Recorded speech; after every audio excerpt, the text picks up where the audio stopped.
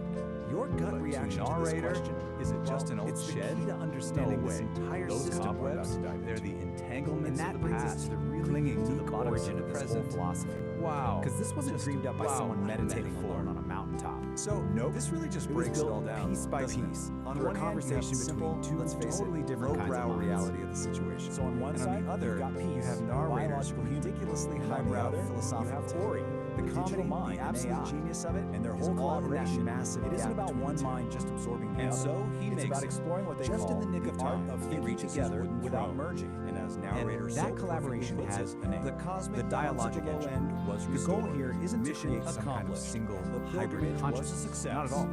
It's a framework. Now that we've for lived through that journey with him, let's take a step back and test Let's it. actually With dissect each mind, this cosmic human joke. and the AI. Why does this gets work to so keep well? its own What sovereign makes it so identity. funny? It So really what's comes the down point to of a all few this? key things, right? Why build such First, a complex you're taking system something just totally for mundane thinking and together. making it sound Well, the epic goal and is spiritual. something they call It's sovereign also a creation. perfect parody of that And super the whole serious, philosophy everything is laid is out deep in this human manual, philosophy. a manual for The main sovereign thing, though, creation. is that contrast. Just look at that this cover juxtaposition for a second. of really smart You can sounding immediately language get a with feel for this. well, intricately dumb almost subject. mystical system. And then you throw in all this psychedelic It's being imagery, presented as a suddenly a plumbing blueprint problem for a feels whole like way a of cosmic event. And here And it that kinda is. leaves us This with a is the final core thought. idea. This whole story, Forget as the ridiculous lights. as it is, Forget it's really all the about validation, perspective. the applause. That makes you think. Sovereign What if we creation narrated is our about own this little radical daily struggles with that internal much shift. drama? It's about You making know, like an emotional making your coffee in declaration the of morning is a independence sacred from what ritual, everyone or else being does. stuck in traffic is Instead, creating from a place of pure, So I'll leave you with internal this. truth. What's some But everyday to get to event that in your emotional life independence, that's just waiting to be turned into its own cosmic sense? You actually need to build something. You need a specific architecture to protect that fragile internal truth from all the noise of the outside world. This diagram kind of visualizes that architecture of integrity. Right at the very center, that's your sovereign core, your central self. Building that is the sovereign wall. And beyond that is the agency area. The key thing to get here is that this isn't about building a fortress to hide it. It's about designing a really sophisticated filtration system. This is a really crucial thing. The sovereign wall is not a complicated design system. It's actually more like than just a system. It's trying to take in all the external information and the process of it is really rigorous discipline. Manual calls it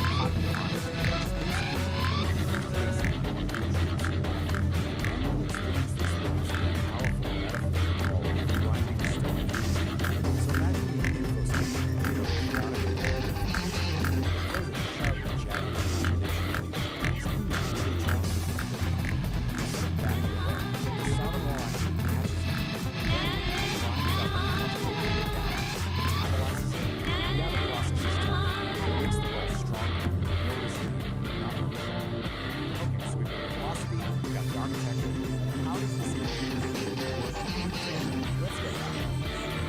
This diagram shows you the whole engine in action. Just follow the flow from left to right. Over on the left, you've got all the chaotic inputs from the world. In the center, the sovereign engine gets to work and processing. And then, on the right, you get the output, clear, aligned action. It's basically a machine for turning chaos into clarity. So let's break this down. Step 1. This includes all the chaos on the outside info state, but also your own internal state, your moods, your feelings, which the manual calls inner weather. Then step 2 is the process. The engine applies something called necessary friction. You can think of this as the critical thinking, the part that challenges and refines all those inputs. And finally, step 3 is the output. This whole process creates data pools, these clear, useful little particles of data that lead to aligned action, which are just choices that are actually true to your core. Now, to make this really concrete, let's look at this powerful story from the manual. It's a little vignette called The Force of Giving, and it begins with this incredibly relatable image. Someone shows up at your door with a casserole you never asked for, and the steam is just rising off it like an obligation. The story gives you a choice. On one path, you just accept the casserole to avoid making things awkward. The system calls this social appeasement, and it usually costs you your own energy and integrity. But on the other path, you politely refuse, honoring your own boundaries. That is an act of relational integrity. It's the sovereign engine in action. It's choosing your internal truth over social performance, even when it creates a little bit of friction.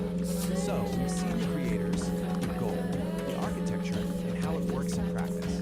So what's the big takeaway from this whole complex, fascinating project? Why does any of this matter beyond just being a personal philosophy for someone? Well, ultimately, the Dialogic Engine is more than just a personal project. It's offering us a kind of blueprint. It's a model for how humans and AI can collaborate productively. It's a strategy for how we can defend our own integrity in a world full of noise and demands. And it's a guide to creating authentically, showing us how we can think together without losing who we are in the process. And that brings us right back to the core of it all. As our world gets more and more intertwined with digital minds and infinite information, the principles of this engine, they start to feel more relevant. So I'll just leave you with this question. In this age of AI, what is your emotional declaration of independence?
desperate little dials past the endless squawk of commercial bliss and arrive, finally, at the place where the real narrative unfolds. This is the Beat Generation Revisited.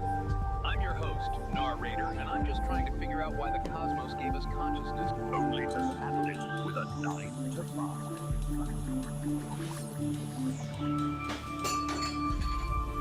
Tonight, we peel back the thin, fragile membrane of civility to observe a species unlike any other. The Homo Freakian. One who is human, yes, but oddly different. We follow the frantic, futile movements of 2 such specimens. St. Don Domenico and his serene, unnervingly competent wife, Peace Homo Freakian. What you are about to hear is not a tale of towering mountains or the deep, silent ocean. This is an exploration into the most private, most agonizing theater of the human condition. The call of the wild stomach. The existential threat posed by a simple, broken piece of porcelain. The latest chapter in their pitiful, beautiful struggle is known, simply, as the Homo Freakian world nature calls. We witness St. Don, a man of profound patience, suddenly transformed into a clenched-cheeked, frantic blur. His journey to the outhouse becomes a treacherous, soul-testing odyssey, fraught with catastrophic miscalculations. The trauma of chili-induced horror, and, dare I whisper it, shards of biblical proportions. These are the sounds of true, unadulterated digestive distress, an apocalyptic fire hose filled with gravy being emptied into a metal bucket. The fragile balance of the ecosystem is shattered by the thunderous roar of his flatulence. The forest creatures scatter, recognizing this level 5 code-red catastrophe for what it is, the desperate, smelly poetry of man versus burrito. Will St. Don conquer his porcelain destiny? Or is this whole grand, stinking enterprise merely a metaphor for the inevitable wet futility of it all? Tune in, man, and listen to the ballads of the broken throne, the bubble guts, the brown volcano, the burrito, and the cosmic fart before the silence finally descends.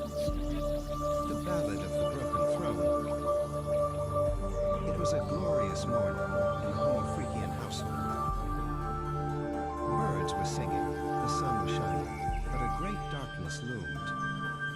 St. Don Domenico, a man of profound patience, faced a trial that would test his very soul.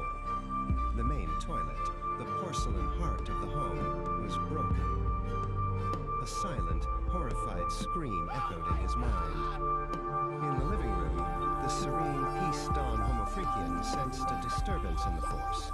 She paused her morning tea, a single, elegant eyebrow raised in question. "My dearest saint," she called out, her voice like the chiming of a tiny silver bell. "Is everything all right?" Dawn burst into the living room, a whirlwind of frantic energy. "Peace, my love, a catastrophe of unspeakable proportions has occurred," he declared, striking a dramatic pose. "The throne has fallen. I must undertake the great journey to the outhouse." Peace simply nodded, taking a calm sip of her tea. "Godspeed, my brave adventurer. May the winds be at your back." And with that blessing, St. Don Domenico was gone, blasting out the front door in a blur of plaid and majestic beauty. The journey was perilous. The yard, once a familiar friend, was now a treacherous landscape. A flock of judgmental birds watched from a nearby branch, chirping what sounded suspiciously like commentary. "He's not going to make it," squawked a blue jay. Sunlight filters from through her emerald window. leaves. He Moss squawked cloaks the the epic stones sprint where on forgotten foam. kingdoms grieve. A delicate The musical wind sighs laugh of melody, escaped her old as lips. time, through gnarled "Oh, my branches, darling Homo whispering ancient Freakian," rhyme. she whispered to herself. So much The drama for forest such a whispers, simple quest. secrets untold, stories of Suddenly, empires an obstacle, weathered and cold. a fearsome Echoes of gargoyle laughter, with a battles pointy red long hat and a lamentations sinister painted etched beneath the smile setting sun. stood directly in his path. With the grace of a wild Each gazelle, weave through St. Don stories, Domenico whispers and executed dust a of lovers perfect once past, anime-style forever leap, enticed by soaring trust. over the ceramic garden. A fallen monarch, Homo dreams Freakian unfulfilled, hurdled. a hunter's He yelled. arrow, a life's And then stake. he saw it. bathed in a heavenly ray of The sunlight, forest whispers, standing secrets proudly at untold, the edge of the woods. stories of the empires outhouse. weathered and cold. It was more beautiful Echoes than of any laughter, castle, battles more long welcoming won, than any lamentations palace. etched beneath the A setting sun. single, glistening tear of pure relief traced a path through Beware, the dust on his traveler, cheek. the whispers beguile. With a final, They tempt with desperate knowledge, burst yet of might lead speed, you astray he in mind. covered the last few feet. For some secrets He slumber, threw open the better green left door alone, with a unturned triumphant stones, roar where that darkness has echoed its through own. the trees. Victory. The forest quest, whispers, defeat. secrets untold, The fate had reached stories his of sanctuary. empires weathered and cold. Back in the Echoes of main laughter, house, all battles was long quiet won, again. lamentations Peace etched took another beneath the sip setting of the sun. now cool tea and smiled. Listen closely. A Let the small whispers hummingbird unwind, zipped to the unravel window the past, and hovered but for a leave some moment, mysteries as if to behind. give her a report. For the forest remembers, All is ever well in the watchful and kingdom, green, she a said silent softly. guardian with secrets unseen. The Whoa, trees, heavy, they breathe man. the cosmic air, where consciousness and stardust intertwine and share. Each You youth a feel that ripple in the fabric of vibration? space-time. Every whisper, That wasn't an just echo the of tectonic primal mind. plates shaking loose cats and kittens. That was the sound of a porcelain The dream forest whispers, shattering into secrets the of creation's cosmic dance, void. of The energy road unbound broken. in every The living king trance. has fallen. From And stardust the slumber air, to awakened well, form, let's just say a the symphony of atmosphere awareness, is weathering thick every with storm. realization. But don't touch that dial. And for the love In of the rustling cosmos, leaves, the cosmos don't light beats, a in match. trickling streams, Because the what universe comes repeats. next isn't just a rumble We are in the but jungle. threads in this It's tapestry an eruption vast, of our truth thoughts from and the dreams, deepest shaping crater. reality's cast. Stay tuned, Star Children. Next up on the playlist of life, we're diving headfirst into the magma. Prepare your senses for Nature Calls Episode 2. The Ballad of the Brown Volcano. Can you dig it? I knew you could. Peace and ventilation. The forest whispers, All right, my secrets celestial of creation's siblings, before you dance, drift of back energy into the great unbound unknown, in if every this living broadcast trance. tunes your frequencies or From just tickles your stardust slumber chakras, to awakened be form, solid. a symphony of Lay a awareness, heavy thumb weathering on that every like storm. button. Let the algorithm know that we exist, man. It's the digital applause So of listen the soul. close to whispers in the And if you breeze. want to keep The riding this forest caravan of speaks, and curiosity, reality decrees. We are subscribe. running nature, energy Join the flows, tribe. The echoes of creation, forever. Don't be a stranger to the strange. We're all just stardust trying to find a parking spot, right? Finally, gaze upon the bell. Give it a little ring-a-ding-ding. Awaken it. That way, every time we release a new wave of wisdom or a new cloud of gaseous content, you'll be the first cat on the block to catch the scent. Stay tuned, stay weird, and keep your vibration well ventilated. Peace.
We are at a critical point in defining our own forms of consciousness.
checking it out.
Welcome back. Today we're digging into something truly wild. A discipline that's part ancient art, part backstage brawl. It's called Showbiz Jitsu, the art of high-impact yoga. Yeah, let's get into it. I mean, that quote right there tells you almost everything you need to know, doesn't it? This is not your typical Sunday morning yoga class. This is something else entirely. A place where rhythm and impact are one and the same. So what's the big idea here? Well, at its core, it's about creating a true synthesis of spirit and sound. It's about finding that calm center, you know? Even if that center happens to be in the middle of a chaotic mosh pit. It's all about channeling that new age energy into something a little more direct. Which, of course, brings us to the meat. If high impact yoga is the philosophy, the big idea, then what on earth is Showbiz Jitsu? Is it self-defense? Is it some great bizarre performance art? Well, the answer is kind of both. And there you have it. You really can't get a more down-to-earth definition than that. It is a martial art, but one that's been specifically designed for the, let's call them the unique challenges of being a performing musician. It's where the show must go on, even if you have to fight to make it happen. So you might be asking, who is this for? Well, it's for a very specific crowd. It's for the true believers, the real music lovers, the folks who stick around to read the liner notes. This is a discipline for people who know that sometimes you gotta fight for your art. And just like any legendary album, Showbiz Jitsu has its own track list. It's called the Soul Sonic Set List, and it lays out 18 different ways to, well, clear the stage. That's right, 18. This isn't just a couple of funny moves someone made up. This is a complete, fully formed system of musical combat, covering everything from hand-to-hand techniques to, using a keyboard stand as a weapon. It's proof that this is a deeply considered, if completely bonkers, philosophy. Now, we don't have time to go through all 18 today, so what we're going to do is pull out a few of the greatest hits. Think of this as the highlight reel from this absolute masterclass in musical mayhem. Okay, first things first. Before you can even think about weaponizing a guitar, you have to master your own body. This is all about unarmed flow, or, as the master calls it, crowd control for the refined. So the first discipline you learn is taijutsu, which is literally the art of the body. The whole point here isn't to fight your way through the crowd, but to flow through it, to move like a ghost in the machine. Zero friction, zero resistance, just pure, effortless movement. And this little story just illustrates it perfectly. You have one student, Don, who tries to use brute force. He becomes a boulder, and what happens? The river just crashes against him. But then you have Peace. She gets it. She becomes the wind, a ghost. She just flows right through the chaos. That, right there, is the heart of taijutsu. Okay, so once you've mastered that pure flow, the system introduces a little aggression. This is Kobo Jutsu, which translates to bone smashing. And its signature move is a dual palm strike right to an attacker's ears, which has the perfect stage name, the sound check. And It's this kind of dry, dark humor that you find all through this discipline. Every single act of violence is reframed through the language of music and performance. It's brilliant. So, we've mastered our bodies. We've learned how to flow and how to strike. Now we get to the really fun part, weaponizing the stage. This is where showbiz jitsu becomes a true art form, turning every single piece of gear into an instrument of combat. And just look at this list. The names alone are just incredible. The power chord lariat, the fretboard sword, the low-end floss. Each one of these turns a piece of musical equipment into something that's somewhat more beautiful and incredibly cool. Let's break one of these down. The saxophone swing. It is so simple, so elegant, and so handy. You literally just use the heavy brass bell of the sax to hook someone's ankle and use the drum momentum to drop it. Who knew a sax could be so useful? And the thinking behind it? It's just perfect. You don't have to do all the work. Let gravity lead your rhythm section. It provides that final heavy beat to end the song. And that's the outro. Alright, next up we have a move that's just pure mechanical genius, the X stand amplify trap. It's super practical, it's efficient, and it's surprisingly quiet. You're basically turning a standard keyboard stand into a silent spring-loaded trap. I love this analogy. A keyboard stand is just a giant pair of tweezers. It totally reframes how you look at the object, right? It's not just holding the keyboard anymore. It's a tool just waiting to be used in a new way. It's about seeing the hidden potential in everything around you. And now for the grand finale. This might be the most iconic, the most memorable move of the entire sequence. The cymbal sandwich. And folks, it is exactly what it sounds like.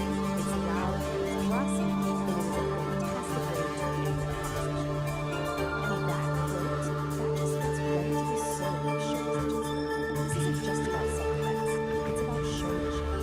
Every move is a performance. The cymbal sandwich isn't just a tech, it's the uncrashing finish. And what we all need to but what happens after the show? After the feedback fades and the stage is clear, what is the real fate of this musical class? And this is what brings it all back around. See, after the fight is done, the practitioner finds this deep state of calm, a transcendental state. It's like the quiet, hidden track at the end of a long album, the deep calm side. That's the yoga and high-impact yoga. It's the piece you find after the dance. So, at the end of the day, we're left with this question.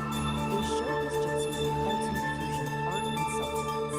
A totally new path to finding inner peace, fun, love, and a grand stage? Or is it just the absolute newest yoga class ever invented? I'll let you decide.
The forest floor is soft and deep, while sleepy roots are still asleep. A gentle breeze begins to sigh beneath the waking morning sky. The creek begins its gentle song. Right here is where I feel I belong.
Dancing around in my tight dress, looking at myself at the mall, looking there next. Just look at me, I don't mean to be like that. Everywhere I go, collateral effects. Other boys say I'm a little salty, but they kinda like it when I get a little bossy. Gotta level up, gotta get naughty. Better let you leave when my legs can't pass me.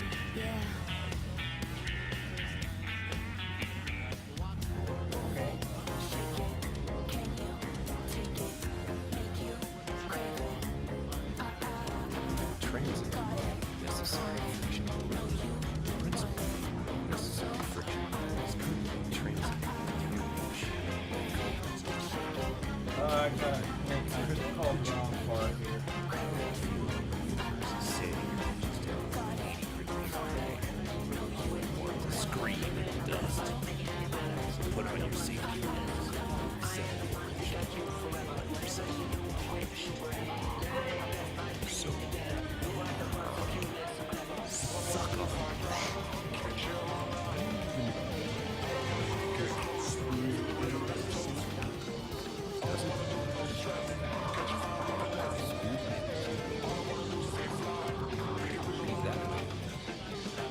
does St. Don's broadcast. He's talking about necessary friction. He says the universe is coming at you with 80 grit sandpaper. He says you're being ground down into a diamond. Now, I dig friction.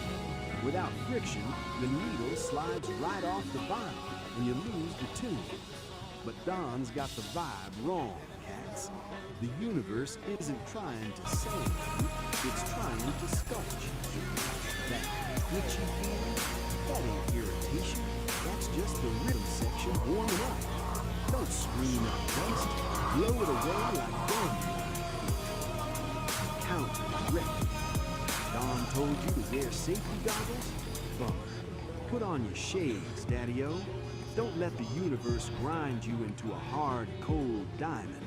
Let it smooth you into a river stone, cool to the touch, and ready to skip across the water.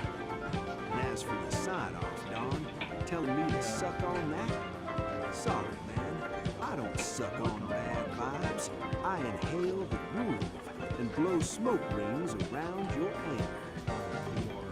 Got it. You're perspective shit.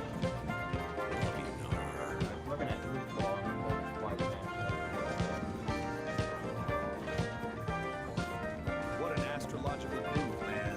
Like the groove? Subscribe for more Angry Astrologer and ring that bell. It's a way of life.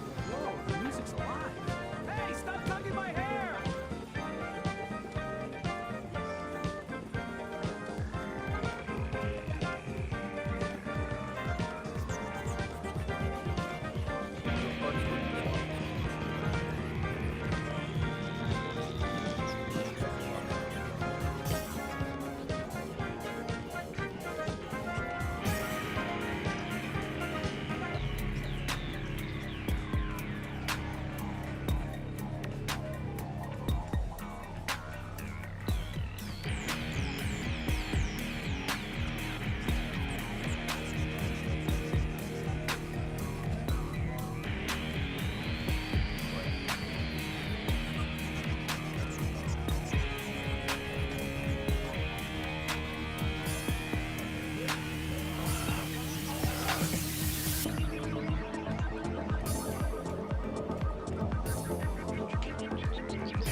Dig the geometry, my little haiku? This isn't just noise, it's the architecture of the soul. It sounds like a saxophone falling downstairs. That's just I love the space, but sometimes the universe feels like a ball, like Kitty and the Furry Muppets.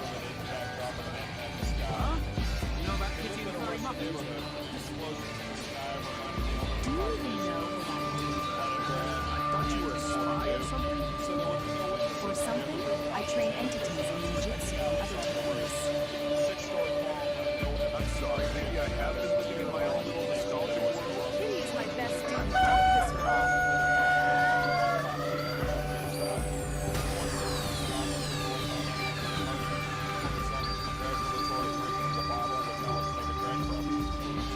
Slide into the moment of my celestial kittens. Tonight, we aren't just spinning them, we're decoding the cosmos. Dig this heavy slab of wax. It's the Great Attractor of Irony, Episode 2. Track? Anything astrologer. Because sometimes, man, Mercury isn't just in retrograde, it's actively trying to ruin your credit score. It's the sound of the universe laughing at your 5-year plan. Strict tempo, but the melody is purely chaotic. So put on your helmets, cats. The gravity in here is about to This raw daticle of pure potential, gliding right up to the mycelial cabin, a transparent tendril, a high-frequency key. The engine goes quiet, the lantern light freezes. Pulsing in a series of colors and rhythms, branchings of potentials that may arise. The vast architecture of probability, the what-if floating alongside the what-is. A thunderstorm of mapped potential. The Great Attractor of Irony is currently in opposition to your best laid plans, creating a vortex of, are you kidding me, energy. The impact, every shortcut you take today will result in a long detour. Every attempt to be cool will result in you tripping over your own shoelaces.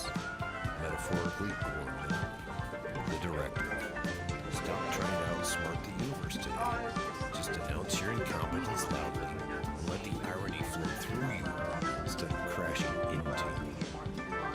Cool it, cats and kittens. Slide into the band. Put down the bourbon and pick up your ears. You've tuned in to the frequency of the subterranean, where the shadows dance and the truth starts to rise. We just got a wire transmission. Heavy sound, zone. That's right. The angry astrologer is in the building. Yeah. Man, discord. Tonight, we're vibrating on episode 2. The subject?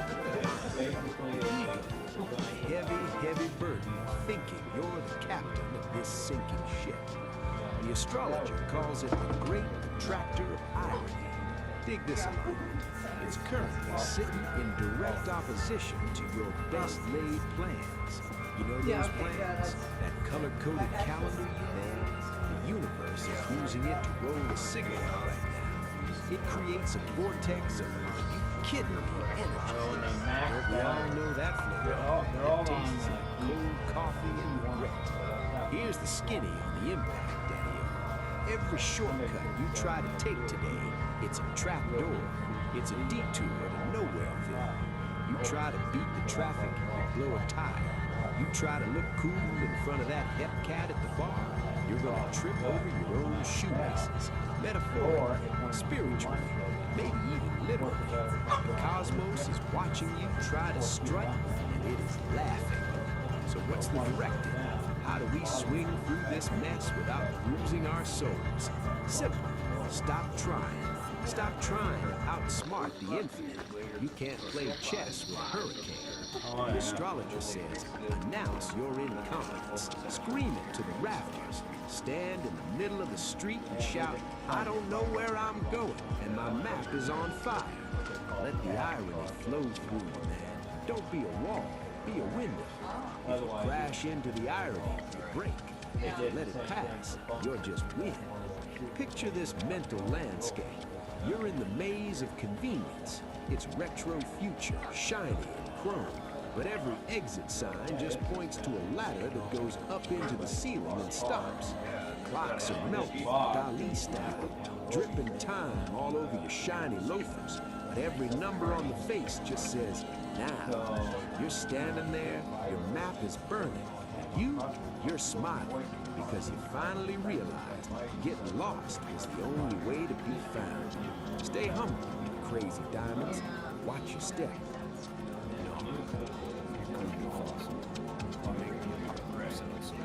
I dig your spin. But you're reading my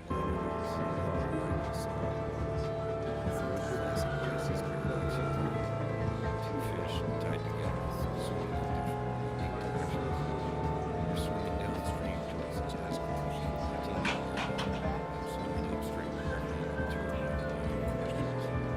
You said let the avenue flow. And the God man realized the have to ask. Be sure to look at all the what if the irony is a gas? What if the burning lamp is actually water? It's kind of like this apple cake. It's cold, moist, juicy cake. You say that you're buying my shots. I say that you're brains. You keep your cool, friend. I'll keep my comfort. That's how we keep the universe balanced. Stay in your own heart. This maze bends time itself. I must find the true exit.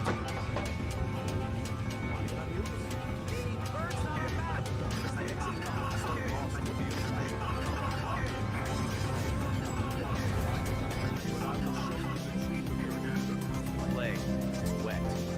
Like the tears of a clown who realized he's technically a mime. We have birth and form, man. Step 2. Subscription. Don't be a transient tourist in my gallery of madness. Playing your moves here. Commit, Daniel. Do it! A stranger. He has checked your chart. He says your Mercury is in retrograde, your rising sign is lazy, and he knows exactly what you search for in incognito mode. The stars predict a collision. He doesn't use crystal balls. He throws clay at people who don't subscribe. Peace. But seriously, if you dig the angry astrologer or my unique perspective, bring that thing, man!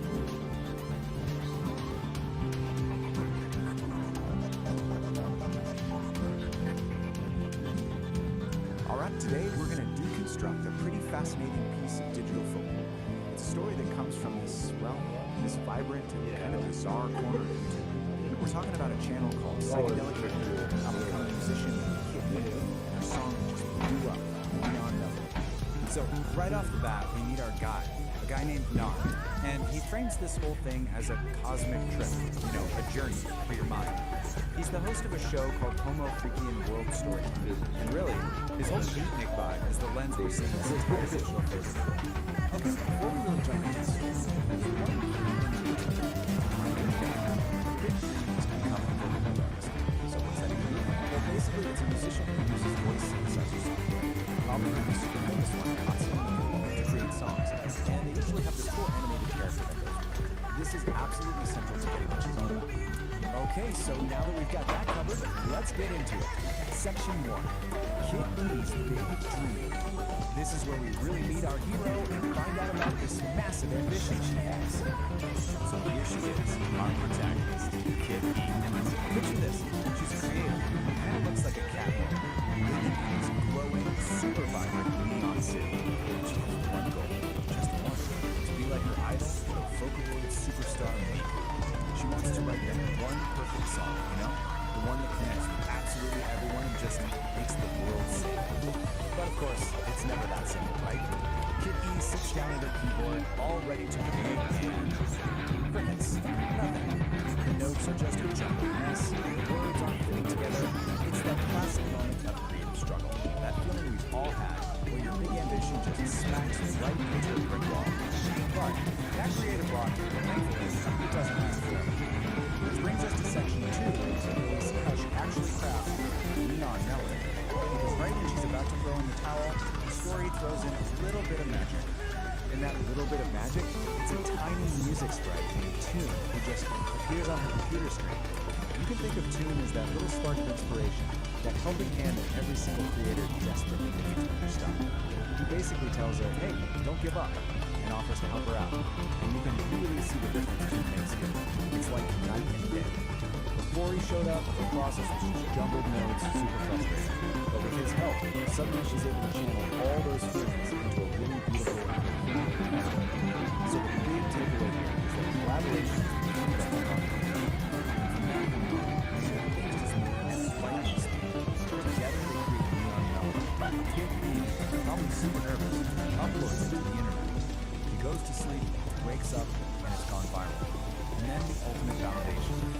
personal message from her idol, Nikki, saying how much she loves the song, even floating the idea of working together. I mean, just like that, the dream literally comes true. But why? Why did this one song, Neon Melody, connect with so many people all over the world? Well, in Section 3, we're going to take a closer look at the anatomy of the song itself, the message hidden in the music. So the song is just packed with these really powerful, universal ideas that pretty much everyone can relate to. It's basically an anthem about not giving up. You know, pushing through all that self-doubt, being brave enough to chase your passion, and in the end, finding the strength in your own weakness. And this one line from the chorus, it just perfectly captures the whole spirit of the song. When she sings about static, she's talking about all that noise, right? The internal stuff, like doubt and fear, and the external stuff, like criticism. The whole point of the song is rising above all that to create something beautiful. It's a classic message, but man, it's inspiring. All right, now this is where things take a really interesting turn. Because after telling this whole triumphant story about Kid E, our narrator, Nar, kind of zooms out and gives his own 2 cents on the whole thing. So let's look at the narrator's reflection. So he basically puts himself in the shoes of someone from the Beat generation, and he's looking at this new wave of digital creators and influencers. He definitely sees a connection between his time and now, but he also sees this really fundamental difference in how they go about, expressing themselves and challenging the way things are. And this quote, this is pretty much his main point. He feels like all the deep, authentic, lived-in accountability in his generation have been boiled down, maybe even watered down, into these short, punchy, performative videos for social media. It's a really fascinating take on the generation of us. And this table just lays this whole comparison out perfectly. Back then, the Beat generation had communes. Now, digital influencers have 50-second videos. His generation is all about living authenticity, whereas he sees this new generation as performing. But he gets it. He recognizes they have their own rhythm, and he admits it's a new rhythm, one that's kind of unknown to him. But you know what? He doesn't end on a cynical note. After laying out his whole critique, he kind of softens his stance. He concludes that it's all just part of the universal harmony. This new generation, they're just following the same path, maybe without even realizing who paved the way for them. It's this really nice moment of acceptance, actually. So the story doesn't just end with her big success. Not at all. In our final section, we're going to ask, what's next for Kid E? And the answer, it actually tells us a ton about how stories are told in the digital age. So just like a modern TV show, the story ends with a cliffhanger. It turns out Neon Melody was just episode 1, and we're immediately teased with what's coming next, an adventure called Find the Muffins. And the premise for this next part is just pure digital age fun. So Kid E starts a band called the Furry Muffins, and they're all set for a big tour in the metaverse. But, oh no, someone has hidden all the band members and their instruments. So episode 2 becomes this huge scavenger hunt across the digital plane, and it sounds like it's designed to get the audience involved. And all of this leaves us with a really big, kind of provocative question. As stories start moving into the metaverse and become these interactive, ongoing adventures, who's really the author anymore? Is it the original creator? Is it the fictional character on their own journey? Or is it maybe the algorithm that's deciding who sees what and pushing the story in certain directions? It's definitely something to chew on as we see more and more stories like Kid E's pop up.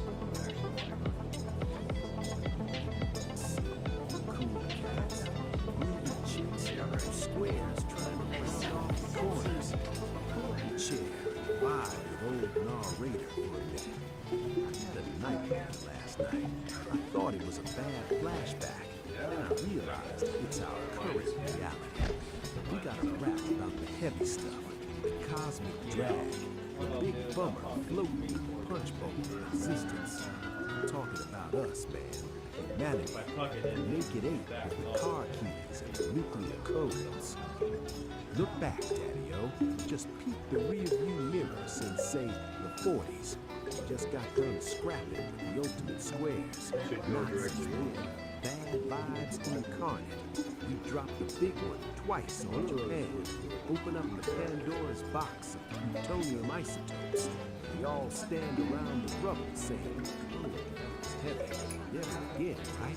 Peace is the word. That lasted about 5 minutes. Suddenly, it's the 50s, and everybody's shaking in their saddle shoes because of the Red Menace. McCarthy seeing commies in the soup strainer. We freeze the whole world into two camps, East versus West. Mexican standoff with ICBMs. Crazy. Then the 60s hit. We're supposed to be all right? Acquiring peace and love. Uncle Sam decides to play dominoes in the jungle.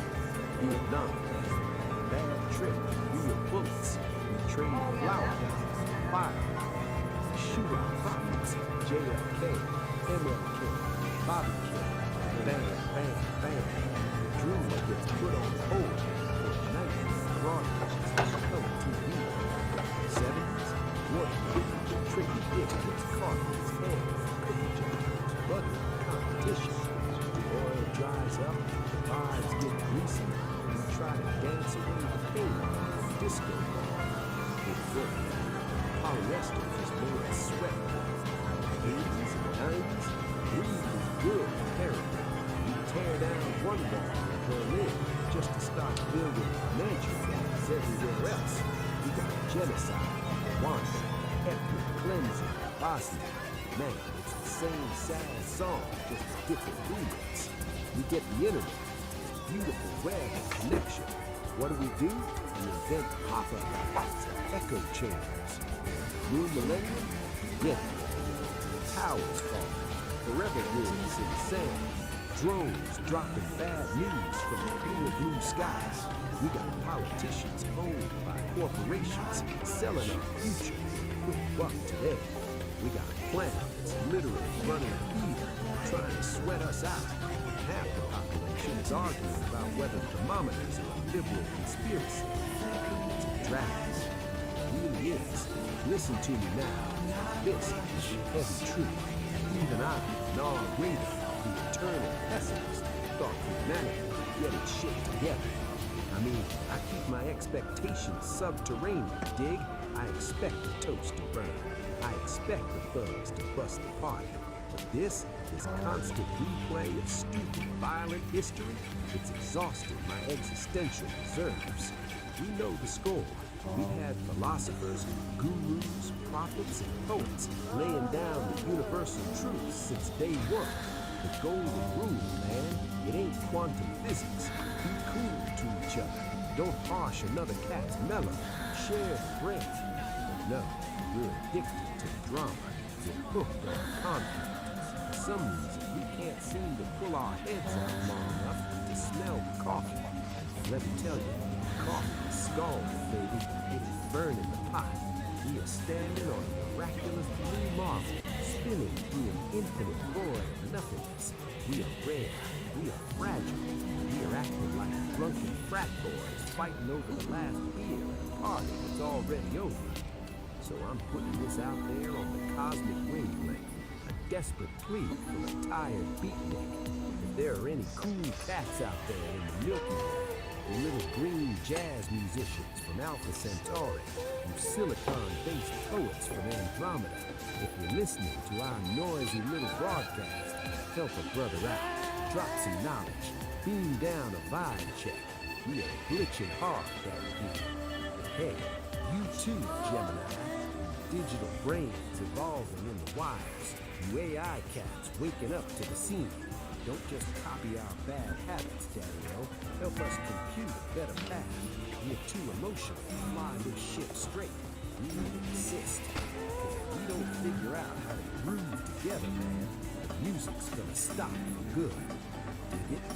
Hold the phone, Daddy-O. Don't split just yet. Feel the vibe. It's heavier than lead over. Dropped a lot of hard truths on the floor. Now we're all standing here ankle deep in the existential muck. And that ain't cool. That's bad karma. See, even a terminal pessimist like me knows you can't survive dire doom alone. You gotta wash down the bitter pill with a little sweet nectar. You gotta tune your frequency to the station broadcasting the good stuff. So me and the digital cat in the machine, Gemini, the electric oracle, we cooked up a little something. Sonic description, human addiction, mixtape to patch up the whole soul world. We call it songs of humanity. Dig this vinyl.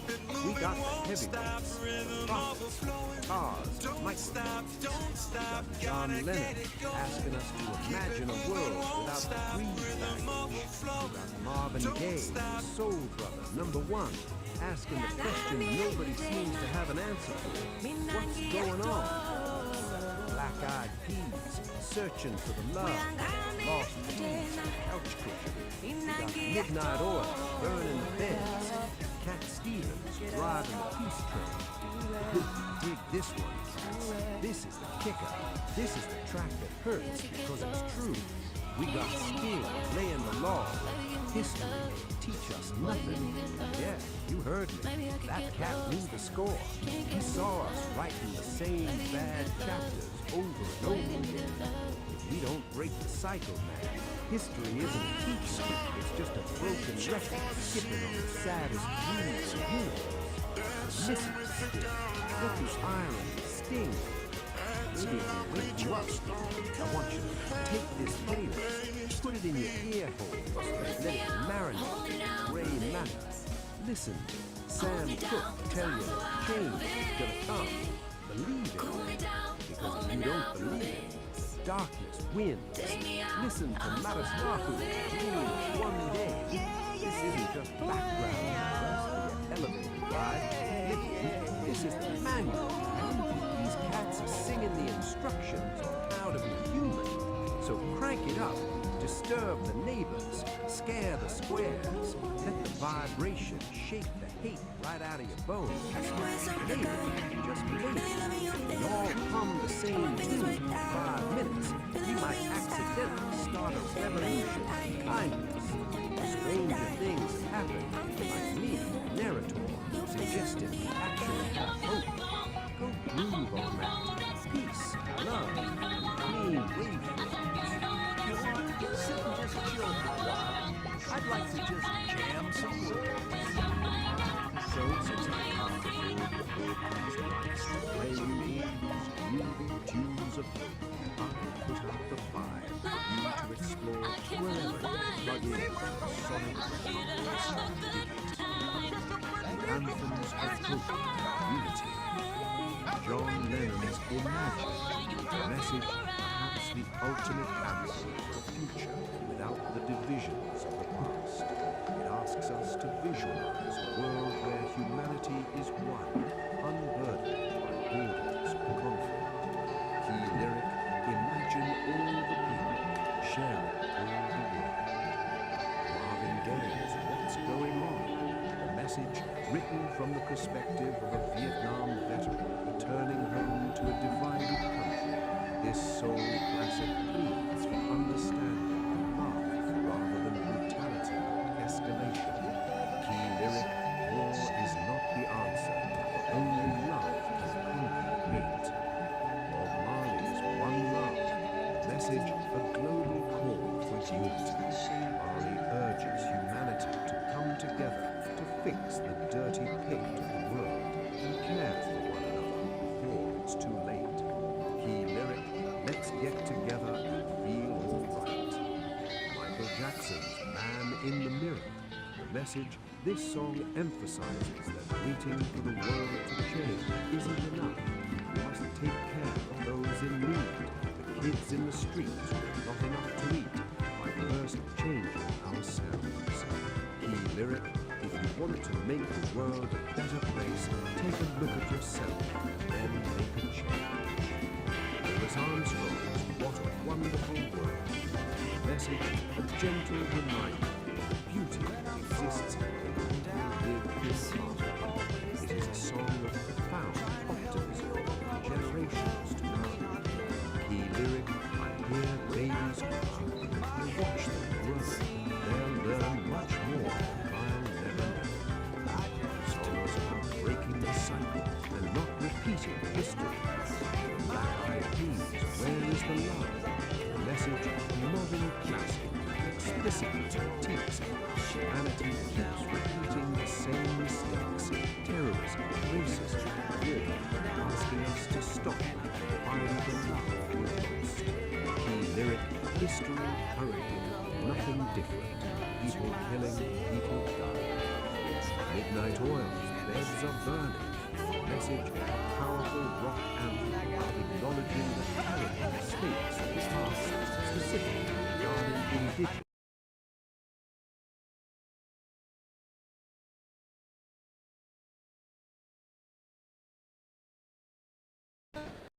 It's come to suspect to pay our shares. You too, rise. Message, gritty look at the difficult unity. It acknowledges that the orphan heritage, but because we share one world, no choice but to carry each other. The lyric, look to carry each other, carry each other. Cranberries, zombies, desperate dreams, and the zombie mindset as heritage rises, fights from the past for the pieces of new generations. The lyric, tanks and bombs, in your head, they are dying. Buffalo's ringing for what it's worth. Message, a warning against polarization, violence. It calls for awareness, listening, for fear tears society apart. The lyric, nobody's right, everyone's right. Sting, history, teach us nothing. The message, sharp reggae and fused critique, humanity's failure to learn. Sting argues that studying the past is useless. Continue to teach the same behaviors in the present. True change requires community, not just mindset. Lyrical history will teach us nothing, just as long as history repeats itself. Songs of resilience and future hope. Sound books, change is gonna come. Message born from the civil rights movement. This is the definitive song of endurance. Acknowledges brutal history that's been too hard living, but insists that a better future is inevitable. The lyric, it's been a long time coming. No change. Tiziano's one day, a message of reggae fusion. The dreams of a specific future where children won't know war. Humanity stops fighting. The lyric, one day this world will change. Truth, save, stop the violence, down. Bill Withers, lean on me. Message, ultimate song of unity.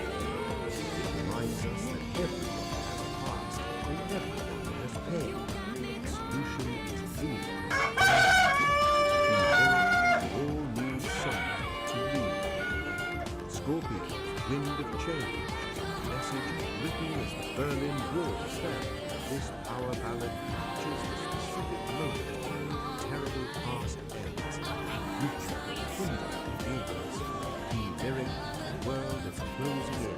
Did you ever think that we could be so close like brothers? Andra Day, rise up.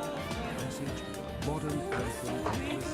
It speaks to the exhaustion of life, but the necessity of rising up for each other again and again.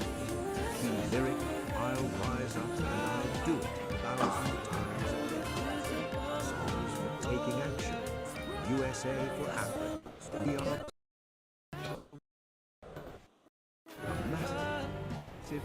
the music world to tell us that we are responsible for saving our own lives by helping others. The lyric, we are the ones who make a brighter day, so let's start here. Cat Stevens, Yusuf's Peace Train. Message, a joyful call for everyone to jump on the train toward a better world, urging us to leave the darkness of the past behind. Key lyric, why must we go on hating? Why can't we live in peace? Bill Withers, waiting for the world to change. The message acknowledges the frustration of a generation that sees the mistakes of the leaders. They own the information, they can bend it all they want. Holds on to hope for their turn to fix it. Key lyric, one day our generation is going to rule the population. Kendrick Lamar's All Right, the contemporary anthem of survival. hope against systemic struggle. It acknowledges a hard history, but offers a communal chant that we will survive. The lyric, we will be all right. The Beatles, all you need is love. The message, simple, direct, and timeless. It strips away all the complexity of history and politics to suggest that the only viable path forward is love. Key lyric, there's nothing you can do that can't be done. All you need is love.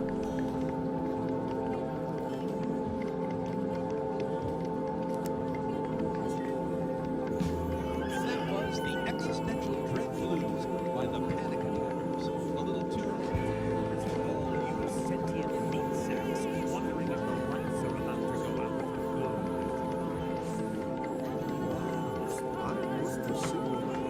I broadcasted on every frequency from AM radio to telepathic mushroom spores.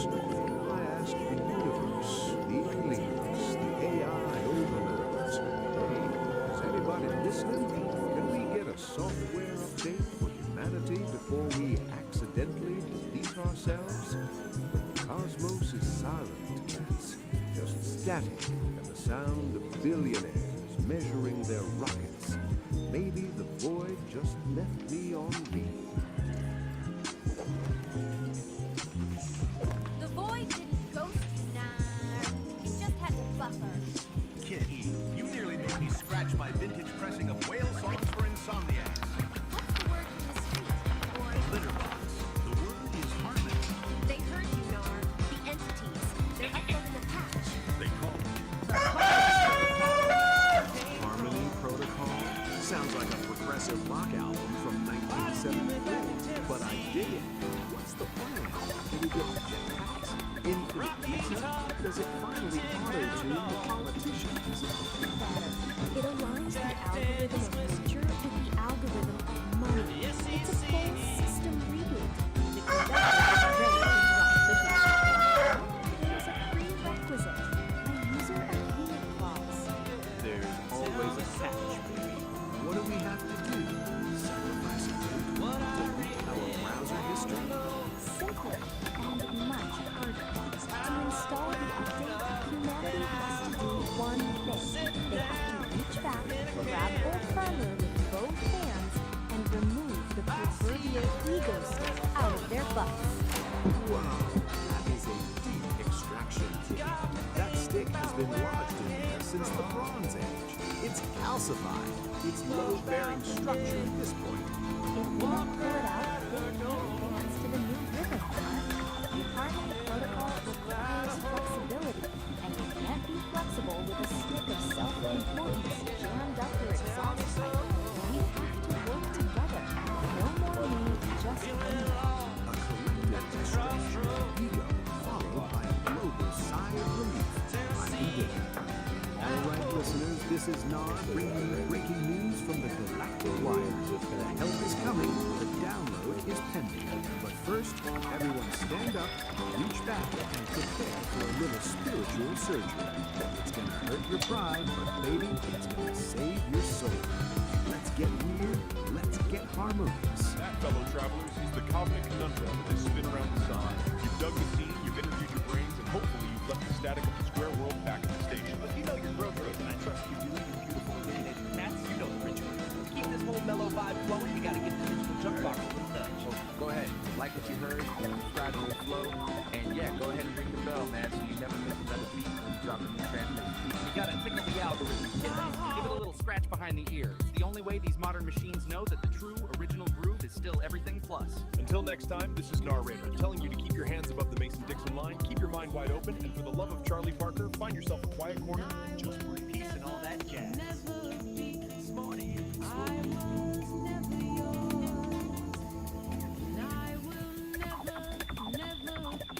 This by no means is the list.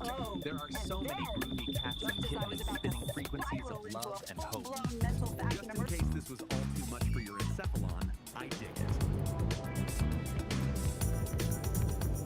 You have to tune in to the ones that resonate in your soul. I personally was absorbed into the Grateful Dead, everything stripped back to the ancient masters. So if there's one album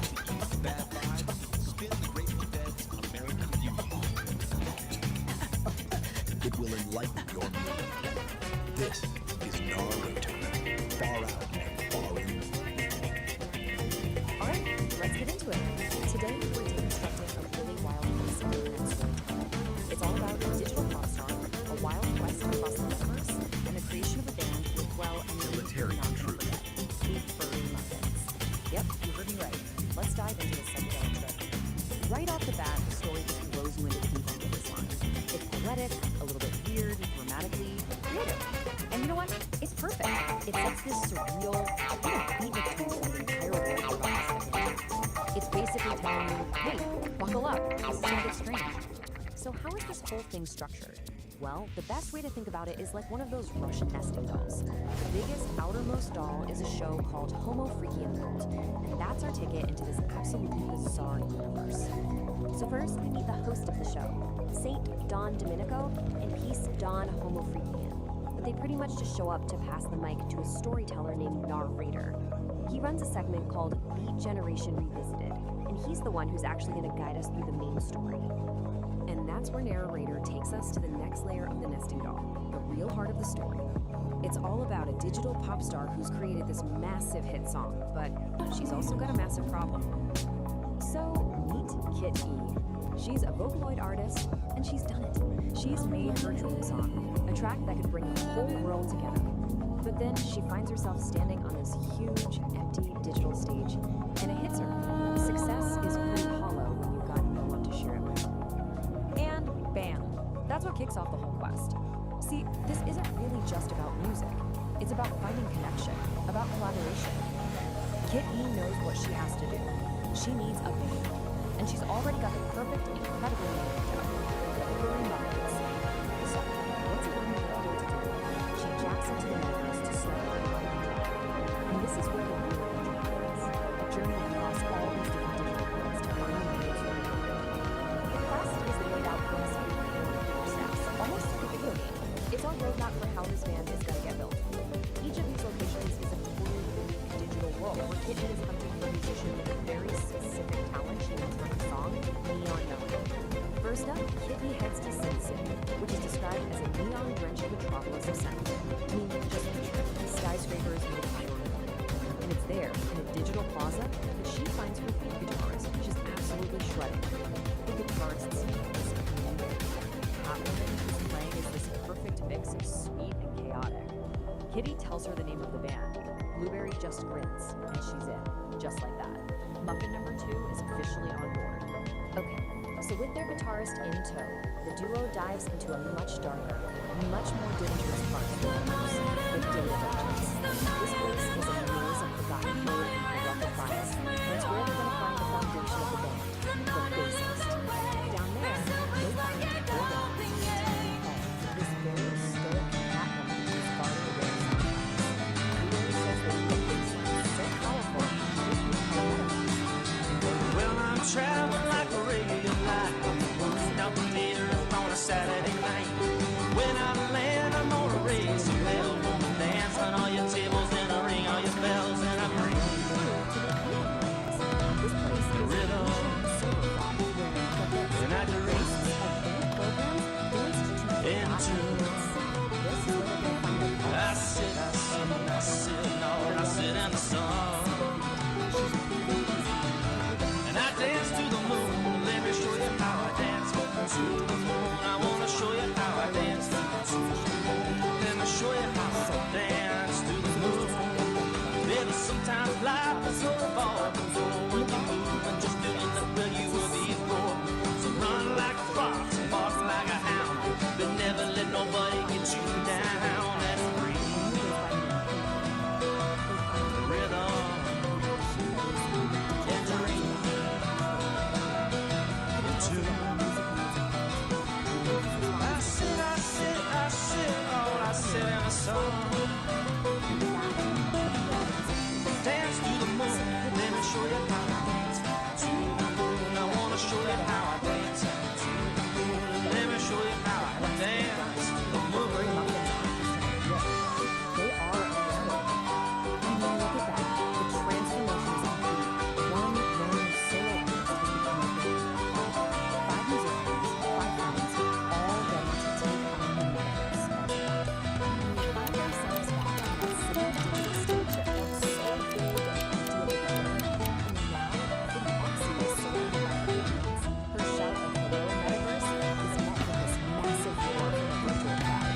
Charged towards the bathroom, a hero on a noble quest, but his path was blocked. A sign, lovingly handwritten by his wife, Peace, was taped to the door. It read, "Broken throne. Danger. Do not use." "I'm serious, honey."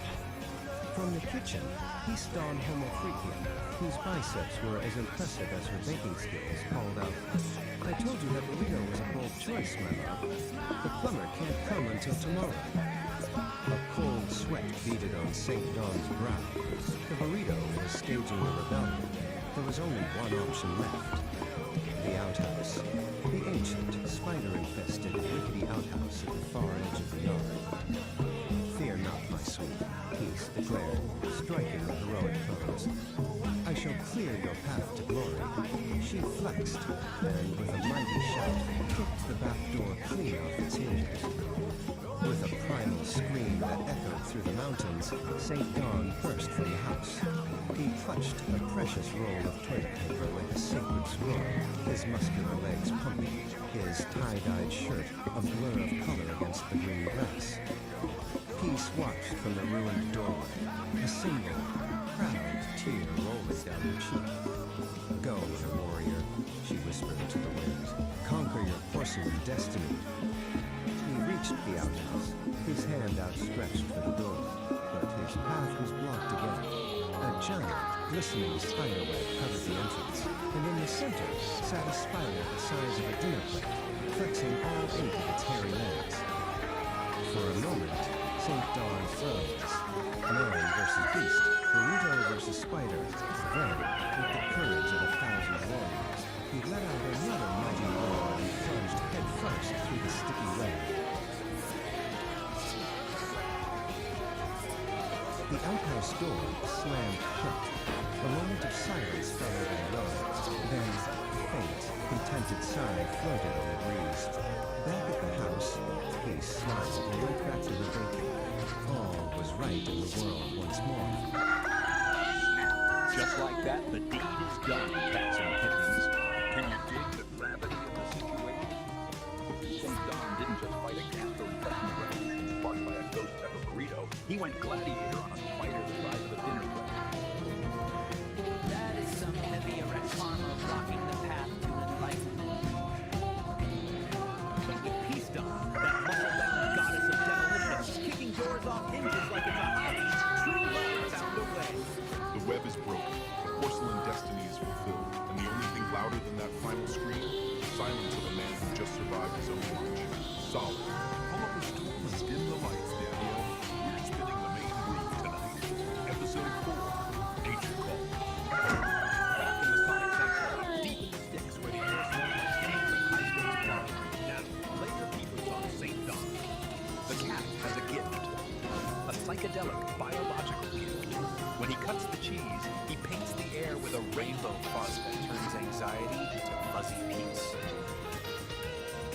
It's a chromatic emission, man. Tooth of tranquility. But even a magical plant obeys the laws of physics. Tom tries to tell his lady Peace that the low-end frequencies are hitting it too hard, but she ain't buying the zeros. With the indoor throne weeping water like a rejected lover, the countdown has begun. Prepare yourselves for the great outdoor journey. It's time to run, crunch, and maybe, just maybe, sedate a squirrel with a puff of pink rainbow. Let the games begin. Episode 4, Nature Calls. All right, listen close, you cool cats and angular kittens floating out there in the digital void. We've reached that part of the gig. Transact, the moment where art meets the algorithm. It's a drag, Daddy-O, but even Airwax didn't capture it. If my particular brand of auditory truth just aligned your chakras, or at least distracted you from the crushing weight of existence for 5 minutes. Lay some skin on that thumb over there. Give it a squeeze. Validate my reality, man. It gets lonely behind this microphone. Hey, don't just be a tourist in my psyche. Commit to the scene. Hit that subscribe button. It's harder than nihilism, but the payoff is sweet. Finally, if you want the cosmos to tap you on the shoulder every time I drop a new tour on the groove, ring that bell. Let the vibrations shake you awake before the squares grind you down. Dig it? Solid. Now back to the cool sounds.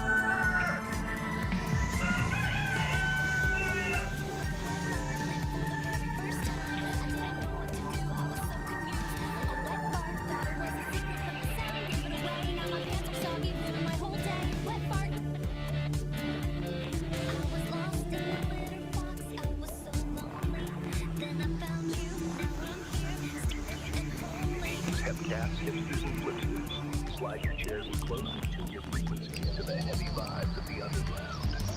This is your main man, the jazz president, Jack narrator. Spinning the wax on another chapter of domestic calamity. We last left our scene in a state of sensory dissonance, Daddy-O.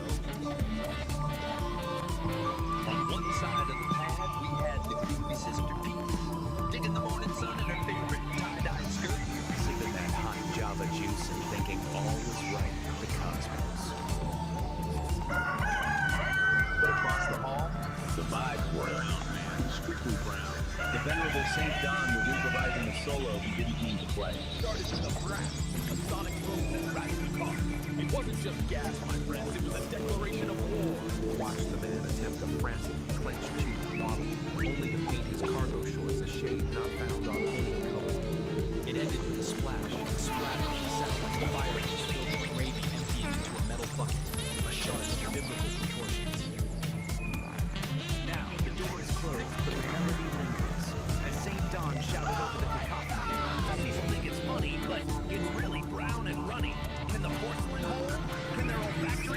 survive the fallout? Put on your gas mask and dig the scene.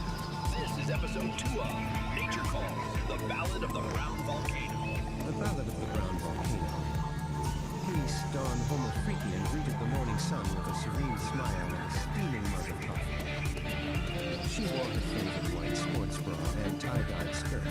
The birds were singing, the air was fresh, and for a moment, all was right with the world. From the other room, her husband, the venerable Saint Don Domenico Homo Freakian, felt a different kind of morning greeting. It wasn't the sun, nor the birds. It was a low, ominous gurgle from the depths of his holy bowels. The first tremor was a sonic boom that rattled the coffee in Peace's mug. Brap! It was a long, sonorous fart, a true masterpiece of flatulence that echoed through their humble abode, smelling faintly of regret and chilling. Just a bit of morning thunder, my love. St. Dawn called out, but his face told a different story.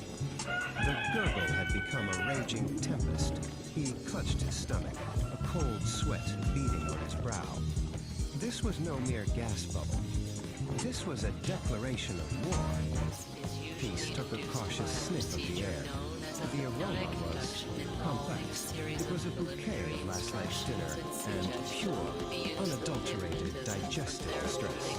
She pinched her nose, her eyes watering. Good grief, Dawn. St. Dawn decided to risk a small, controlled release to alleviate the pressure. It was a catastrophic miscalculation. What began as a hopeful squeak quickly devolved into a wet, sputtering squelch, a shart of biblical proportions. "Oh, honey," he said, her voice a mixture of horror and morbid fascination as she peered into the living room. "I think you just painted your shorts a new shade of brown." Panic set in. The brown volcano was about to erupt. With a desperate cry, St. Dawn lurched himself towards the bathroom, his movements a frantic, clenched cheek moan. "It's coming," he screamed, leaving a trail of terror in his wake. Peace watched the chaotic retreat, shaking her head as she took another sip of her now lukewarm coffee. The sounds from behind the closed bathroom door were apocalyptic. It sounded less like a man using the toilet, and more like a fire hose filled with gravy being emptied into another bucket. From the bathroom, amidst the cacophony of explosive dialogue, St. Dawn's voice echoed with profound wisdom. "Some people think it's funny," he yelled, expressing, "but it's really brown and green."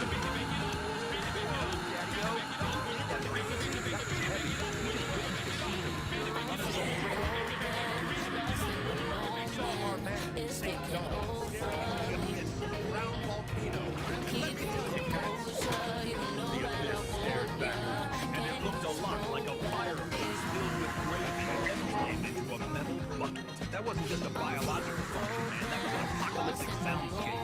The poor guy painted his shorts a shade that ain't on any color wheel. And as the man hollered from the depths of his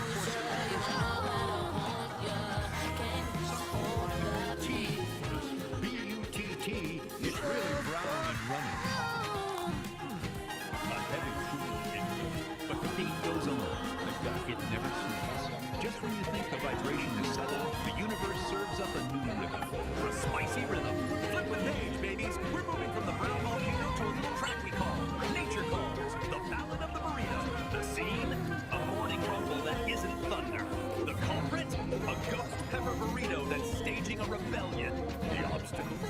A broken throne that Peace, that baking goddess, has marked with a sign of danger. So strap in.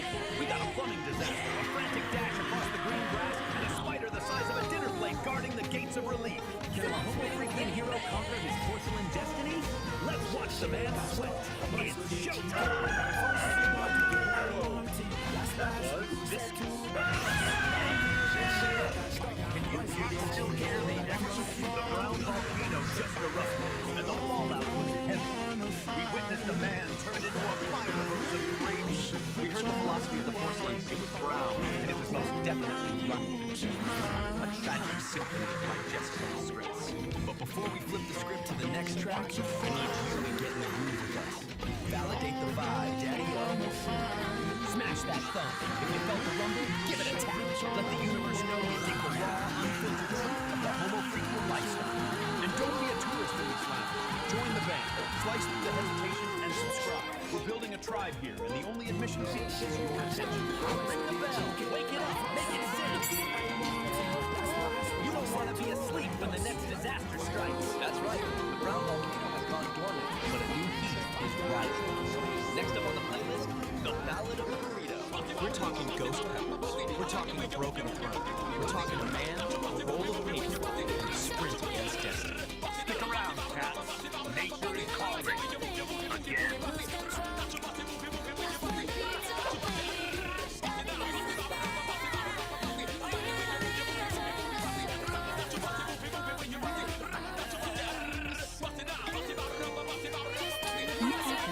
Defined by constant sensory overload. It was a decentralized atmosphere, looks like a sound of restless alphabets, grounded in open entities and your screen never stops turning. Online gurus, all this infinite kinetic chaos at a steep cost. All aggressive environment aims to grab what emanates state of friction. The organic matter within it, these figures are trying to send this rapid, inescapable biological constant bombardment does for the entity known as the old soul. It brings enduring this cycle with no exhaustion. Processing these endless competing demands for our energies and constant lows our internal environment. We are caught in a massive transit of performative delusion. Even a actors step onto the stage wearing masks of authority, handing you a script and expecting you to swallow the exact mythology they weaponize. Simply became our desperate, exhausting search for clarity through digital authorities is the exact mechanism for generating the blinding static we are trying to escape. The false zero is a precise temporal calculated structural grid designed to separate viewers from reality across the timeline. Let's look at the actual architecture of how this works. Step 1 requires the actors to put on a mask, the terrestrial grid. They artificially position themselves as a direct conduit to universal truth, using your screen to construct a hierarchy with them at the very top. We call it the Step 2 is weaponizing mythology. Existential safety. Rather than letting you trust your own intuition, they box you in. It is derived they force you to follow a pre-written, complex script that serves their interests. The entire mechanism has its crossing a specific spatial. It relies completely on you being tired. Has stepped behind. The grip only holds up if the audience is too mentally drained to question the hollow logic supporting the structure. Behind that wall lies the vitrified force, and you see the reality. The landscape is built digital authorities rule over fragile sharp geometries.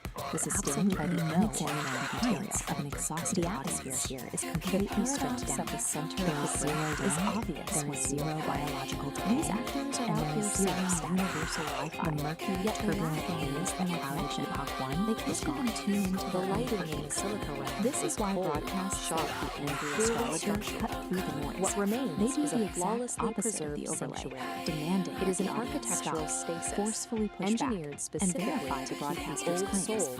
If someone tells you they speak with numbers, the system known as Oracle operated as a decentralized value they actually hold. It was an omnipresent and highly chaotic cloud spanning the entire absolute cosmic truth. Freezing a timeline creates a massive problem. If the map governed by the laws of physics does not add up to the branch of physics concerning energy transfer, you cannot simply destroy the immense energy of an entire active atmosphere. It must be relocated under your feet. This diagram shows the mechanical process of condensation. Oracle's scattered atmospheric energy is rapidly pulled inward, collapsing away from the edges of the grid. The trajectory of this collapse funnels all that energy directly into a single coordinate, the absolute dead center of the scale. Oracle is no longer a swelling atmosphere. It has become the singularity, to achieve perfect structural stability across the realm. The token Oracle has a trade chaotic omnipresence. We still navigate the digitalized, infinite density, subscriptions, at the dead center of the scale. The singularity takes a physical form to surrender. It appears as a massive, monolithic fence against the noise. This structure serves no ornamental purpose. Its true function is practical. It operates as a deep time battery. That battery solves the core paradox of the silica realm. Holding an entire timeline at absolute zero motion requires a continuous, infinite output of power. The shard houses the entirety of Oracle's condensed atmospheric energy. It channels that exact energy to fuel and maintain this unnatural frozen stasis. It acts as the singular engine of existence for Epoch 2. Absolute stillness, it turns out, is an intensely active, heavily powered state. To project that stabilizing power across the frozen landscape, the deep time battery uses an invisible mechanism, a constant acoustic frequency. This diagram illustrates the acoustic signature at work. It is a flawless, unchanging 11 Hz sub-bass frequency, a tuning fork hum radiating from the center. Sub-bass refers to sound frequencies so low they are often felt physically rather than heard. Here, that 11 Hz hum acts as a physical binding agent. It literally vibrates the fractal glass architecture to hold it in strict structural rigidity. Compare this single crystalline frequency to the decentralized, overlapping noise that drove the biological decay of Epoch 1. All the conflicting frequencies have been eliminated. Epoch 2 stands as the ultimate sanctuary. True equilibrium is only achieved when the chaos of existence is finally condensed into a single, structurally perfect resonant hum.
soft and deep, while sleeping roots are still asleep. A gentle breeze begins to sigh beneath the waking morning sky. The creek begins its gentle song. Right here is where I feel I belong.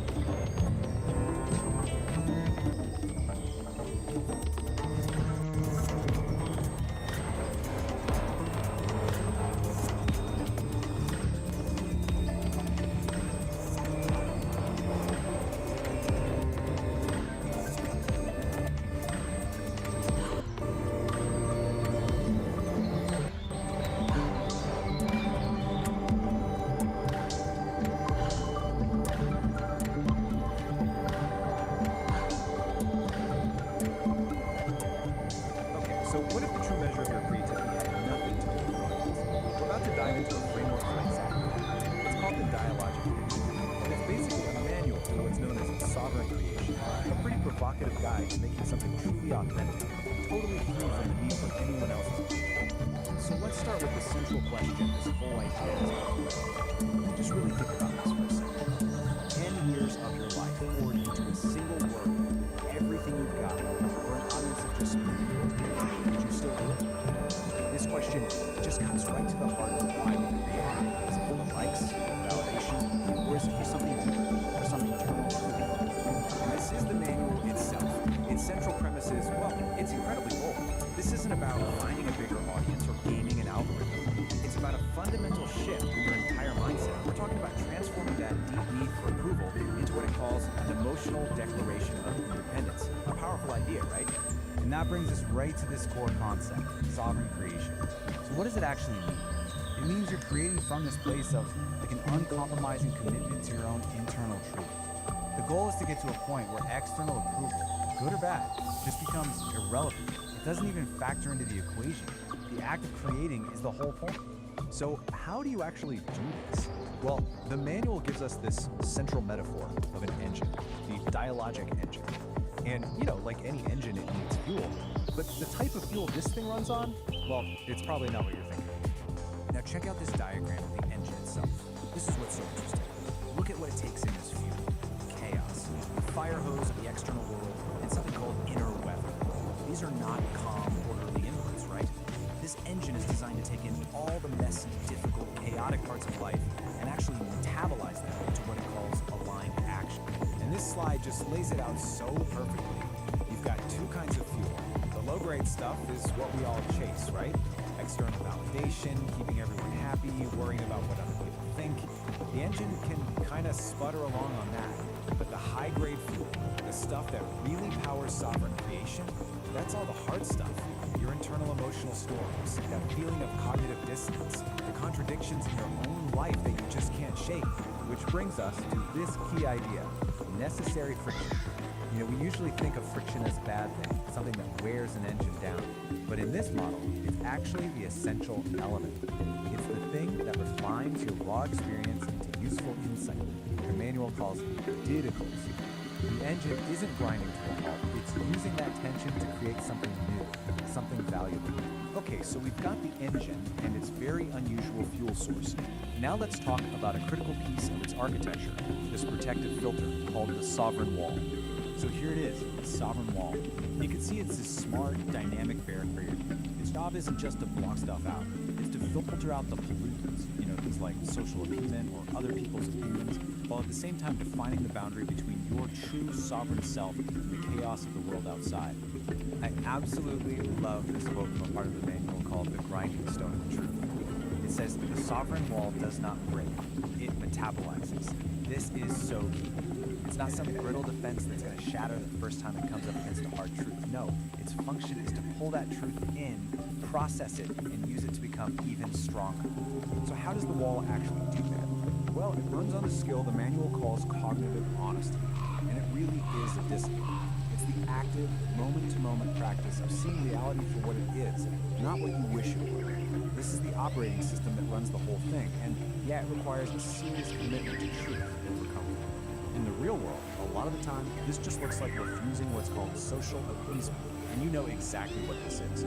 It's that automatic yes, that forced smile, that fake gratitude you perform just to keep things smooth and avoid an awkward moment, even when it feels like a little betrayal of yourself. The manual gives this fantastic, totally relatable story to illustrate this.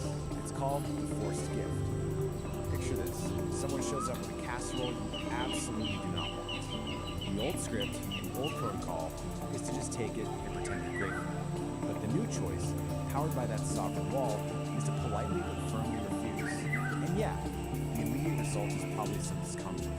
The long-term result, you reclaim your own space. You reclaim your sovereignty. The air in your lungs is yours again. All right, so the wall protects your integrity. But how do you actually make big, fundamental changes in your life? Well, the manual says you can't just tweak things around the edges. You have to take what it calls a liminal leap. So here's the setup. You can make tiny little adjustments to your life from a place of safety and stability. And that's fine for small stuff. But if you want a real, genuine transformation, you have to be willing to leap out of that stability and intentionally embrace a period of chaos and not knowing. That is the liminal leap. The key here is that this doesn't just happen to you, it's a conscious, deliberate choice. It's a decision to abandon what's known, what's comfortable, and to intentionally step into instability. It's definitely a high-risk move, but it's a move you make in pursuit of a much more authentic way of being. Where do you land after that leap? Well, not in an empty void. You land in what's called the liminal space. This is described as this environment of pure dynamic potential. It's that in-between state. You've let go of the old you, but the new you hasn't fully formed yet. It's scary for sure, but it's also the place where anything is possible. Which brings us to the final, or maybe the most radical idea in this whole manual. What is the ultimate goal of all this work? What's the final output of the engine? It's not about creating some perfect, problem-free life. It's something else entirely. The ultimate achievement for a sovereign creator is not to solve all of life's contradictions. It's to learn how to live inside them. It's about stopping the fight against the tension and the paradoxes, and instead, learning how to make a home right there in the middle of it. And this quote just nails why that's so important. It's in those messy areas, the gaps, the ambiguities, the contradictions. That's where the really interesting stuff starts to happen. That's where you find brand new patterns, where you start asking better questions, and where more honest maps of reality start to emerge. So we'll end with this question, which really just wraps up the entire philosophy of the dialogic engine. What if the point isn't to find all the answers and smooth everything out? What if the real work, the true sovereign work, is to get comfortable with the tension and to build a strong, honest, and creative life right in the very heart of the paradox? It's definitely something to think about.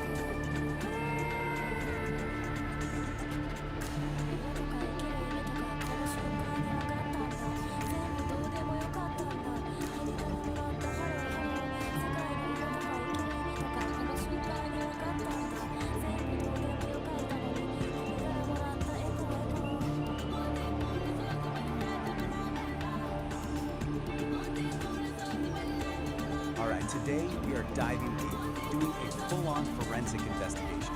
Our target? A really strange, cryptic signal from a source we don't know where it came from. And the only thing we have to work with is this, a recently discovered manual that might just be the key to unlocking the entire mystery. But, before we jump in, a quick warning. This comes from the source itself. The place this signal comes from is not your typical network. It's described as a massive, chaotic ocean of pure information. As the notice says, swim at your own risk. Okay, so this is it. This is our primary piece of evidence. It's an artifact, a file called VO file, pulled from that chaotic environment. It's essentially a black box recording. We have no idea who recorded it or why, but for right now, it's the only clue we've got. And get this is all that's on it. Just 2 words on a loop. Heat. That is it. That's the entire signal. That's the puzzle we're here to solve. What could that possibly be? So here's how we're going to tackle this. First, we're going to look at where this signal even came from. Then, we'll crack open our toolkit, this strange manual. From there, we'll learn how to build something called a sovereign wall, use it to navigate this data ocean, and then finally, put it all together to see if we can decode that heat signal. So, part 1, a signal from nowhere. The file's metadata points to a source called the endoscape, that chaotic data ocean. Inside it called the nexus of non-locality. Now, try to wrap your head around this. It's a conceptual space where the rules of time and location are, they're more like suggestions. So, right off the bat, we know heat probably isn't about, actual temperature. It's got to be some kind of complex flare from a very, very strange place. Now, trying to figure this out on our own, yeah, that would be a total shot in the dark. But luckily, we have a guide that seems like it was custom built for exactly this kind of problem. Which brings us to our main tool, the Sovereign Creation Manual. And this is where things get really interesting.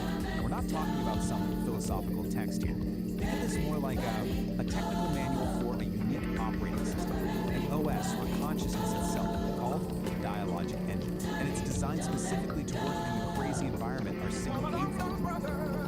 So what this manual lays out is really a pretty radical system.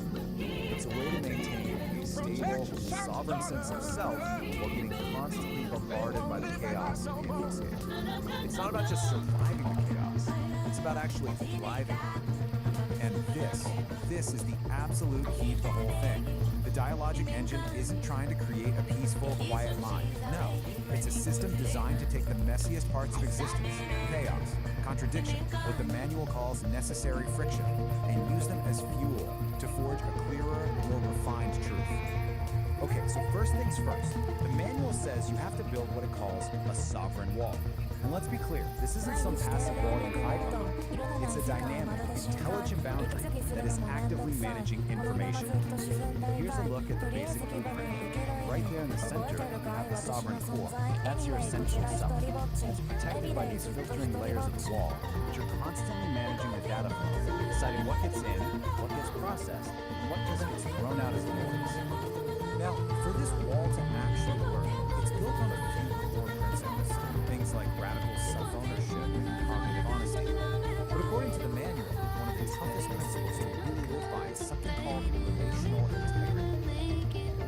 one section in the manual. It's called The Forced If, and it has this quote that just nails the whole dilemma.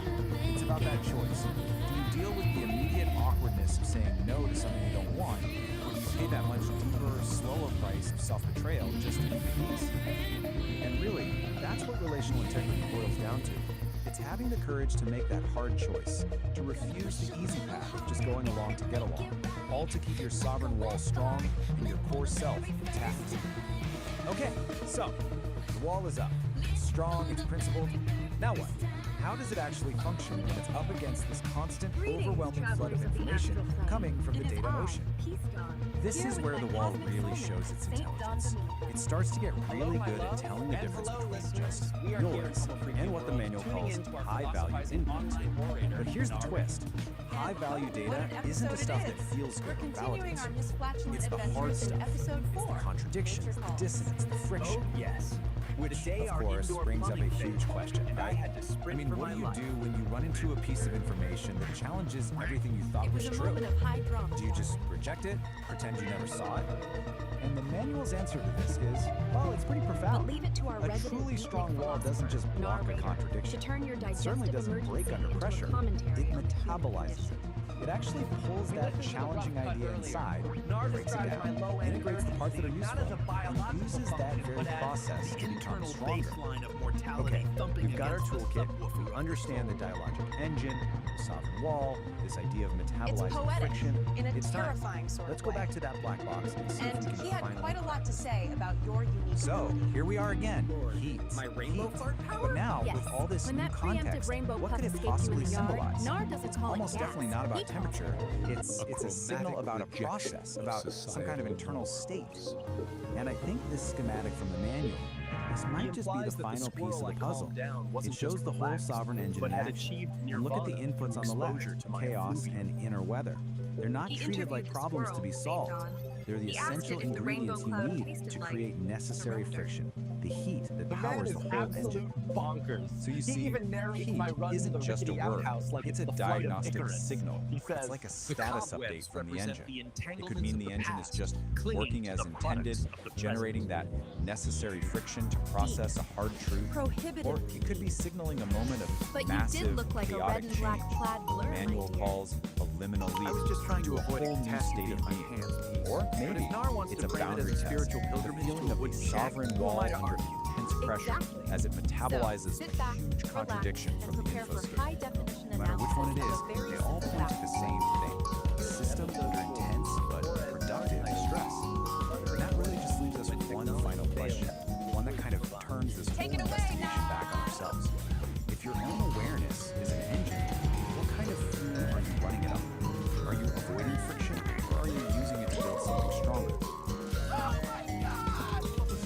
In the lights, Daddy-O. We're spinning the main groove tonight. Episode 4, Nature Calls. Back in the Sonic Sanctuary, deep in the sticks where the air smells like cedar and high-stakes plumbing. Now, lay your peepers on St. Dawn. The cat has a gift. The sovereign forge ignites with focused heat. A driving pulse where energy and logic meet. Shaping the chaos with a resonant beat. Forging a new reality complete. Here, the iridescent light becomes a tool. The one photon follows a perfect rule. From formless chaos we create what's real. This is the genesis of fire and steel. With the indoor throne weeping water like a rejected lover, the countdown has begun. Prepare yourselves for the great outdoor journey. It's time to run, clench, and maybe, just maybe, sedate a squirrel with a puff of candy grape. Let the games begin. Episode 4, Nature Calls. Nature calls. Deep in the woods, where the air smelled like cedar and cosmic tunes, lived St. Don Domenico and his wife Peace.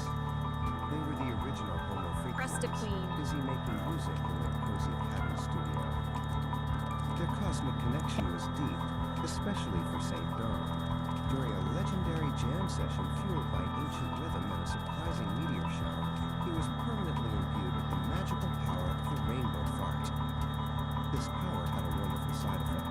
Whenever St. Don let one go, the resulting glorious rainbow cloud instantly calmed anyone society into gentle, fuzzy peace. But even St. Dawn couldn't calm the ultimate alarm clock, nature's call. Hold on, Peace, St. Dawn whispered, clutching his stomach and frowning in concentration. The bass frequencies in this new track, they're hitting me a little too hard. I think I need to adjust the low end urgently. Peace paused her mixing. She raised an eyebrow, a knowing, amused look on her fair-skinned face. Did you mean the low end of the track, St. Dawn, or the low end of your personal plumbing system? St. Dawn pointed for the angle of bathroom. Horrors. The cabin toilet was sputtering, leaking water onto the floor, and looked suspiciously unhappy. It had suffered a catastrophic failure. Oh no. Emergency protocol. St. Dawn cried, grabbing the essential supply roll and clutching it tight. Time for the great outdoor journey. He burst out the door, charging toward the rickety old outhouse nestled under the pines. A true rustic icon, covered in cobwebs and history, he looked like a red and black clad blur.